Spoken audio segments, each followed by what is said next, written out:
എല്ലാവർക്കും PSC എഡ്യൂക്കേറ്ററിലേക്ക് സ്വാഗതം. ഇന്ന് നമ്മൾ നോക്കാൻ പോകുന്നത് ഇന്ത്യ ചരിത്രത്തിലെ മുൻവർഷ ചോദ്യങ്ങളാണ്. നമ്മൾ ഇതിനു മുമ്പ് കേരള ചരിത്രം എന്ന ഭാഗത്തിലെ മുൻവർഷ ചോദ്യങ്ങൾ നോക്കിയിട്ടുണ്ടായിരുന്നു.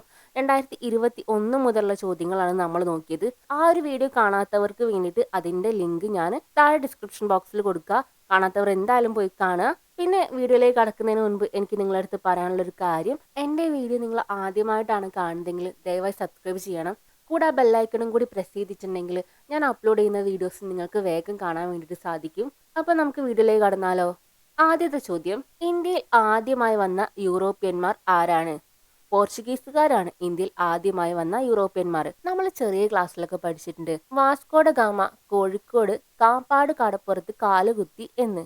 അദ്ദേഹമാണ് ഇന്ത്യയിൽ കടൽ മാർഗം കച്ചവടത്തിനായി എത്തിയ ആദ്യ യൂറോപ്യൻ.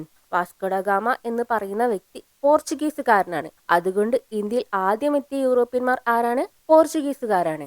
അടുത്ത ചോദ്യം, വ്യാപാരത്തിനായി ഇന്ത്യയിൽ എത്തിയ അവസാനത്തെ യൂറോപ്യന്മാർ. അത് ഫ്രഞ്ചുകാരാണ് വ്യാപാരത്തിനായിട്ട് ഇന്ത്യയിൽ എത്തിയിട്ടുള്ള അവസാനത്തെ യൂറോപ്യന്മാർ. നമ്മൾ നേരത്തെ പഠിച്ചത് പോർച്ചുഗീസുകാരെ കുറിച്ചിട്ടാണ്. ഇന്ത്യയിൽ ആദ്യം വന്ന യൂറോപ്യന്മാർ പോർച്ചുഗീസുകാരാണെന്ന് നമ്മൾ പഠിച്ചു. അതുപോലെ ഡച്ചുകാർ, ഡെൻമാർക്കുകാർ, ബ്രിട്ടീഷുകാർ, അങ്ങനെ പല പല യൂറോപ്യന്മാരും നമ്മുടെ ഇന്ത്യയിൽ വന്ന് വ്യാപാരം നടത്തിയിട്ടുണ്ട്. അതിൽ അവസാനമായി വന്ന യൂറോപ്യന്മാരാണ് ഫ്രഞ്ചുകാര്. അടുത്ത ചോദ്യം, ഇന്ത്യയിൽ ഇംഗ്ലീഷുകാരുടെ ആദ്യത്തെ വ്യാപാര കേന്ദ്രം. അത് സൂറത്താണ്, ഗുജറാത്തിലെ സൂറത്ത്. ഈ ഒരു ചോദ്യം എന്ന് പറയുന്നത് ഇംഗ്ലീഷ് ഈസ്റ്റ് ഇന്ത്യ കമ്പനിയുടെ തുടക്കത്തെ കുറിച്ചാണ്. ഇംഗ്ലീഷ് ഈസ്റ്റ് ഇന്ത്യ കമ്പനി എങ്ങനെയാണ് ഇന്ത്യയിൽ കച്ചവടം ആരംഭിച്ചത്? മുഗൾ ഭരണാധികാരിയായിട്ടുള്ള ജഹാംഗീറിന്റെ അനുമതിയെ തുടർന്നാണ് ഈസ്റ്റ് ഇന്ത്യ കമ്പനി ഇന്ത്യയിൽ കച്ചവടം ആരംഭിച്ചത്. അവർ ഇന്ത്യയിൽ ആദ്യത്തെ ബ്രിട്ടീഷ് ഫാക്ടറി സ്ഥാപിച്ചു. എവിടെയാണ് സ്ഥാപിച്ചത്? ഗുജറാത്തിലെ സൂറത്ത് എന്ന സ്ഥലത്താണ് അവർ ആരംഭിച്ചത്. സൂറത്തിലെ താപ്തി നദിക്കരയിലാണ് ബ്രിട്ടീഷുകാരുടെ ആദ്യത്തെ ഫാക്ടറി ആരംഭിച്ചത്. അപ്പം അടുത്ത ചോദ്യം നോക്കിയാലോ. ബ്രിട്ടീഷുകാർ ഇന്ത്യയിൽ ആധിപത്യം സ്ഥാപിക്കാൻ ഇടയാക്കിയ യുദ്ധം. പ്ലാസി യുദ്ധവും ബക്സാർ യുദ്ധവുമാണ് ബ്രിട്ടീഷുകാർ ഇന്ത്യയിൽ ആധിപത്യം സ്ഥാപിക്കാൻ ഇടയായ യുദ്ധം. പ്ലാസി യുദ്ധം നടക്കുന്നത് ബ്രിട്ടീഷുകാരും സിറാജുദ്ദൗളയും തമ്മിലായിരുന്നു. സിറാജുദ്ദൗള എന്ന് പറയുന്നത് ബംഗാളിലെ ഭരണാധികാരിയായിരുന്നു. എന്നാൽ ഈ ഒരു യുദ്ധത്തിൽ സിറാജുദ്ദൗളയെ ബ്രിട്ടീഷുകാർ തോൽപ്പിച്ചു. ഈ ഒരു സംഭവമാണ് ആദ്യമായിട്ട് ബ്രിട്ടീഷുകാർക്ക് അധികാരം ലഭിക്കാൻ ഇടയായത്. മറ്റൊരു സംഭവമാണ് ബക്സാർ യുദ്ധം. ബക്സാർ യുദ്ധം എന്ന് പറയുന്നത് ബ്രിട്ടീഷുകാർ ഇന്ത്യയിൽ അവരുടെ ആധിപത്യം അരക്കെട്ടുറപ്പിക്കാൻ സഹായിച്ച ഒരു യുദ്ധമാണ്. ഈ ഒരു യുദ്ധത്തിൽ ബ്രിട്ടീഷുകാർക്ക് എതിരെ പോരാടിയ ഭരണാധികാരികളാണ് ബംഗാളിലെ നവാബായ മിർ ഖാസിം, മുഗൾ രാജാവായ ഷാ അലി രണ്ടാമൻ, ഔധയിലെ നവാബായ ഷുജ് ഉദ് ദൗള. ഇവരൊക്കെ ബ്രിട്ടീഷുകാർക്കെതിരെ പോരാടിയിരുന്നു. ഈ ഒരു യുദ്ധം അവസാനിപ്പിക്കാൻ കാരണമായ ഉടമ്പടിയാണ് അലഹബാദ് ഉടമ്പടി. ഈ ഒരു ഉടമ്പടിയിലൂടെയാണ് യുദ്ധം അവസാനിക്കുന്നത്. അപ്പം ഇത്രയും കാര്യങ്ങളാണ് പ്ലാസി യുദ്ധത്തെക്കുറിച്ചും ബക്സാർ യുദ്ധത്തെക്കുറിച്ചും ഏകദേശം അറിഞ്ഞിരിക്കേണ്ട കാര്യങ്ങൾ. നമുക്ക് അടുത്ത ചോദ്യത്തിലേക്ക് പോകാം. സന്താൽ കലാപം നടന്ന പ്രദേശം ഏതായിരുന്നു? രാജ്മഹൽ കുന്നുകളിലാണ് സന്താൽ കലാപം നടന്നത്. രാജ്മഹൽ കുന്നുകൾ എന്ന് പറയുന്നത് ജാർഖണ്ഡിലാണ് സ്ഥിതി ചെയ്യുന്നത്. എന്താണ് സന്താൽ കലാപം? രാജ്മഹൽ കുന്നുകളിലെ താഴ്വരയിൽ ജീവിച്ചിരുന്ന സന്താൽ ഗോത്ര വിഭാഗത്തിലെ ജനങ്ങൾ നടത്തിയ കലാപമാണ് സന്താൽ കലാപം. നടത്താൻ കാരണം എന്ന് പറയുന്നത് കൊള്ളപ്പലിശക്കാരുടെയും കമ്പനി ഉദ്യോഗസ്ഥരുടെയും ചൂഷണത്തിനെതിരെയാണ് ഇവർ സന്താൽ കലാപം നടത്തിയത്. അടുത്ത ചോദ്യം, സന്താൽ കലാപം നടന്ന വർഷം. 1855 മുതൽ 1856 വരെയാണ് സന്താൽ കലാപം നടന്നിട്ടുള്ളത്. സന്താൽ കലാപം എന്താണെന്ന് നമ്മൾ നേരത്തെ വിശദീകരിച്ചു. അടുത്ത ചോദ്യം, ബ്രിട്ടീഷുകാർ 1857 വിപ്ലവത്തിന് നൽകിയ പേര്. ശിപ്പായി ലഹള എന്നാണ് ബ്രിട്ടീഷുകാർ 1857 വിപ്ലവത്തിന് നൽകിയ പേര്. ഒന്നാം സ്വാതന്ത്ര്യ സമരത്തെയാണ് ബ്രിട്ടീഷുകാർ ശിപ്പായി ലഹള എന്ന് വിശേഷിപ്പിക്കുന്നത്. അടുത്ത ചോദ്യം, 1857 ഒന്നാം സ്വാതന്ത്ര്യ സമരവുമായി ബന്ധപ്പെട്ട് തെറ്റായ പ്രസ്താവന ഏതാണ്? ഇതിൽ ഒന്നാം സ്വാതന്ത്ര്യ സമരവുമായി ബന്ധപ്പെട്ട് തെറ്റായ പ്രസ്താവന കണ്ടുപിടിക്കാനാണ് ചോദ്യം. 1. ഡൽഹിയിലെ സമരത്തിന്റെ നേതാവ് റാണി ലക്ഷ്മിബായി ആണ്. 2. ബീഹാറിലെ ആരയിലെ നേതൃത്വം വഹിച്ചത് നവാബ് വാജിദ് അലിഷിയാണ്. 3. ഒരു സമരം നയിച്ചത് നാനാ സാഹിബാണ്. ഇതിൽ ഉത്തരം എന്ന് പറയുന്നത് 1ഉം 2ഉം ആണ്. അത് രണ്ടും തെറ്റായിട്ടുള്ള പ്രസ്താവനകളാണ്. ഡൽഹിയിലെ സമരത്തിന് നേതൃത്വം വഹിച്ചത് ബഹദൂർ ഷാ രണ്ടാമനാണ്. അതുപോലെ ബീഹാറിലെ ആരയിൽ നേതൃത്വം വഹിച്ചത് കൺവർ സിംഗ് ആണ്. മൂന്നാമത്തെ പോയിന്റ് ശരിയാണ്. നാനാ സാഹിബ് കാൺപൂരിൽ നേതൃത്വം വഹിച്ചിട്ടുണ്ടായിരുന്നു. അപ്പം അടുത്ത ചോദ്യം നോക്കാം. ഒന്നാം സ്വാതന്ത്ര്യ സമരം ആരംഭിച്ചത് എന്ന്? 1857 മെയ് 10 ഒന്നാം സ്വാതന്ത്ര്യ സമരം ആരംഭിച്ചത്. ഒന്നാം സ്വാതന്ത്ര്യ സമരത്തെ കുറിച്ചിട്ട് കുറെ കാര്യങ്ങൾ നമ്മളിപ്പോൾ ഡിസ്കസ് ചെയ്തു. ഇനി നമുക്ക് അടുത്ത ചോദ്യത്തിലേക്ക് പോകാം. ഇന്ത്യൻ നാഷണൽ കോൺഗ്രസ് സംഘടനയുമായി യോജിക്കാത്ത പ്രസ്താവന ഏത്? INC-യുമായിട്ട് ബന്ധമില്ലാത്ത പ്രസ്താവന ഏത് എന്നാണ് ചോദ്യം.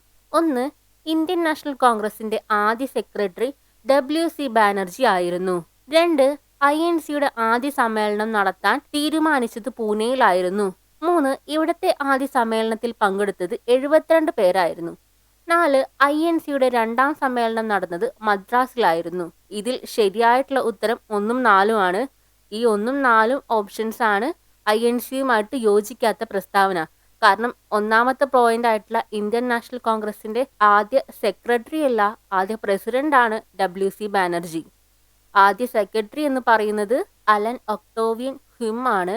അതുപോലെ INC-യുടെ രണ്ടാം സമ്മേളനം നടന്നത് മദ്രാസിലല്ല, അത് കൊൽക്കത്തയിലായിരുന്നു 1886. അപ്പം ഈ 2 പോയിന്റുകളാണ് INC-യുമായിട്ട് യോജിക്കാത്ത പ്രസ്താവന. ബാക്കി തന്നിട്ടുള്ള 2ഉം 3ഉം INC-യുടെ ആദ്യ സമ്മേളനം നടത്താൻ തീരുമാനിച്ചിരുന്നത് പൂനെയിലായിരുന്നു എന്ന പ്രസ്താവനയും ശരിയാണ്. അതുപോലെ ആദ്യ സമ്മേളനത്തിൽ പങ്കെടുത്തത് 72 പേരുമാണ്. അപ്പം INC-യുമായിട്ട് യോജിക്കാത്ത പ്രസ്താവന 1ഉം 4ഉം. അടുത്ത ചോദ്യം. ഇന്ത്യൻ നാഷണൽ കോൺഗ്രസിന്റെ 1929 ലാഹോർ സമ്മേളനത്തിന്റെ അധ്യക്ഷൻ ആരായിരുന്നു? ജവഹർലാൽ നെഹ്റു ആയിരുന്നു ഇന്ത്യൻ നാഷണൽ കോൺഗ്രസിന്റെ 1929 സമ്മേളനത്തിന്റെ അധ്യക്ഷൻ. 1929 ലാഹോർ സമ്മേളനത്തിന് ഒരു പ്രത്യേകത ഉണ്ട്. ഈ ഒരു സമ്മേളനത്തിലാണ് കോൺഗ്രസ് പൂർണ്ണ സ്വരാജ് എന്ന പ്രമേയം പാസാക്കിയത്. അതുകൊണ്ട് തന്നെ ഇത് വളരെ ഇമ്പോർട്ടന്റ് ആയിട്ടുള്ള സമ്മേളനമാണ് 1929 ലാഹോർ സമ്മേളനം. അടുത്ത ചോദ്യം. ഗാന്ധിജി അധ്യക്ഷ പദവി അലങ്കരിച്ച കോൺഗ്രസ് സമ്മേളനം നടന്ന സ്ഥലം? കർണാടകയിലെ ബെൽഗാം എന്ന സ്ഥലത്താണ് ഗാന്ധിജി അധ്യക്ഷ പദവി അലങ്കരിച്ച കോൺഗ്രസ് സമ്മേളനം നടന്നത്. ഈ ഒറ്റൊരു സമ്മേളനത്തിൽ മാത്രമാണ് ഗാന്ധിജി അധ്യക്ഷ പദവി വഹിച്ചത്. അതുകൊണ്ട് തന്നെ ഇത് വളരെ ഇമ്പോർട്ടന്റ് ആയിട്ടുള്ള ഒരു സമ്മേളനമാണ്. ഈ സമ്മേളനം നടന്നത് 1924 അടുത്ത ചോദ്യം. ഇന്ത്യൻ നാഷണൽ കോൺഗ്രസിന്റെ പ്രസിഡന്റ് സ്ഥാനം അലങ്കരിച്ച ഏക മലയാളി ആരായിരുന്നു? C. ശങ്കരൻ നായരാണ് ഇന്ത്യൻ നാഷണൽ കോൺഗ്രസിന്റെ പ്രസിഡന്റ് സ്ഥാനം അലങ്കരിച്ച ഏക മലയാളി. C. ശങ്കരൻ നായർ. മറക്കരുത്, C. ശങ്കരൻ നായരാണ്. അടുത്ത ചോദ്യം. കോൺഗ്രസിന്റെ അന്തിമ ലക്ഷ്യം പൂർണ്ണ സ്വരാജ് അല്ലെങ്കിൽ പൂർണ്ണ സ്വാതന്ത്ര്യമാണ് എന്ന് പ്രഖ്യാപിച്ച സമ്മേളനം? 1929 ലാഹോർ സമ്മേളനമാണത്. ഈ ഒരു സമ്മേളനത്തെക്കുറിച്ച് നമ്മൾ കുറച്ചു മുൻപ് പറഞ്ഞിരുന്നു. 1929 ലാഹോർ സമ്മേളനത്തിലാണ് ജവഹർലാൽ നെഹ്റു അധ്യക്ഷ സ്ഥാനം വഹിച്ചത്. അതുപോലെ ഈ സമ്മേളനത്തിൽ തന്നെയാണ് പൂർണ്ണ സ്വരാജ് എന്ന പ്രമേയം INC പാസാക്കിയതും. അപ്പം അടുത്ത ചോദ്യം. ബംഗാൾ വിഭജനം നടത്തിയ വൈസ്രോയ് ആരായിരുന്നു? കേഴ്സണൽ പ്രഭു ആണ് ബംഗാൾ വിഭജനം നടത്തിയത്. 1905 ജൂലൈ 20 ബംഗാൾ വിഭജനം നടന്നത്. അടുത്ത ചോദ്യം. സർവൻസ് ഓഫ് ഇന്ത്യ സൊസൈറ്റി സ്ഥാപിച്ചത് ആരാണ്? ഗോപാലകൃഷ്ണ ഗോഖലെയാണ് സർവൻസ് ഓഫ് ഇന്ത്യൻ സൊസൈറ്റി സ്ഥാപിച്ചത്. 1905 ഇദ്ദേഹം സർവൻസ് ഓഫ് ഇന്ത്യ സൊസൈറ്റി സ്ഥാപിച്ചത്. അടുത്ത ചോദ്യം. സാരേ ജഹാം സെ അച്ഛാ രചിച്ചത് ആര്? മുഹമ്മദ് ഇക്ബാൽ ആണ് സാരേ ജഹാം സെ അച്ഛാ എന്ന ദേശഭക്തി ഗാനം രചിച്ചത്. അടുത്ത ചോദ്യം. ഇന്ത്യൻ നവോത്ഥാനത്തിന്റെ പിതാവ് എന്ന് വിശേഷിക്കപ്പെടുന്നത് ആര്? രാജാറാം മോഹൻ റായിയാണ് ഇന്ത്യൻ നവോത്ഥാനത്തിന്റെ പിതാവ് എന്ന് വിശേഷിപ്പിക്കുന്നത്. രാജാറാം മോഹൻ റായിയെ ഇന്ത്യൻ നവോത്ഥാനത്തിന്റെ പിതാവ് എന്ന് വിശേഷിപ്പിക്കാൻ ഒരുപാട് കാരണങ്ങളുണ്ട്. നമ്മുടെ ഇന്ത്യയിൽ ഇംഗ്ലീഷ് സ്കൂൾ, കോളേജുകൾ, അങ്ങനെ പല വിദ്യാഭ്യാസ സ്ഥാപനങ്ങളും അദ്ദേഹം ആരംഭിച്ചിട്ടുണ്ട്. സതി സമ്പ്രദായത്തിനെതിരെ നിയമം പാസാക്കാൻ വില്യം ബെന്റിക് പ്രഭുവിനെ പ്രേരിപ്പിച്ച സാമൂഹിക പരിഷ്കർത്താവാണ്. അതുപോലെ തന്നെ സ്ത്രീകളുടെ പദവി ഉയർത്തുന്നതിന് അവർക്ക് സ്വത്തിനുമേൽ അവകാശം നൽകണമെന്ന് വാദിച്ച സാമൂഹിക പരിഷ്കർത്താവാണ്. അങ്ങനെ പറയുകയാണെങ്കിൽ ഇദ്ദേഹത്തെക്കുറിച്ച് ഒരുപാടുണ്ട്. അതുകൊണ്ടാണ് ഇന്ത്യൻ നവോത്ഥാനത്തിന്റെ പിതാവ് എന്ന് രാജാറാം മോഹൻ റായിയെ വിശേഷിപ്പിക്കുന്നത്. അടുത്ത ചോദ്യവും രാജാറാം മോഹൻ റായിയുമായി ബന്ധപ്പെട്ടതാണ്. ചോദ്യം. രാജാറാം മോഹൻ റായ് വേദാന്ത കോളേജ് സ്ഥാപിച്ചത് എവിടെ?